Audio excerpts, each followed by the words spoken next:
السلام عليكم ورحمة الله وبركاته. أصدقائي، أرحب بكم في برنامجنا الرحلة إلى العربية. معكم أستاذ Олжабай Ташболатов, مدرس اللغة العربية. Урматтуу достор, бүгүн сөз кылган темабыз исмул фаил минал фи'ли thulaси. Кыймыл аракетти аткаруучу атооштуктар тууралуу сөз кылабыз. Анда эмесе кеттик.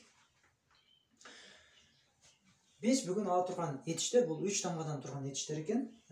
Катаба 3 тамгадан турган этишке биз биринчи тамгасынан кийин алиф тамгасын кошуу менен ушул кыймылды аткаруучусун аныктайт экенбиз. Мисалы үчүн катаба десек, биринчи тамгадан кийин биз алиф тамгасын кошуу менен катибун ушул кыймылды аткаруучу. Катаба мисалы үчүн жазды болсо, катибун жазуучу. Ахаза алды, ахизун алуучу. Саала сурады. Бул өткөн чакта болду да. Саала сурады, саилун суроочу. Бир нерсени суроочу. Бадаа баштады, бадиун баштоочу.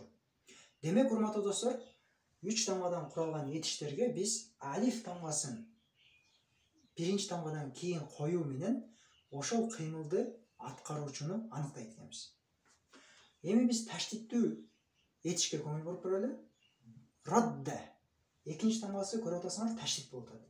Биз радда этишинин исмул фаили раддун экен. Бирок мунун түркүлүгү радидун.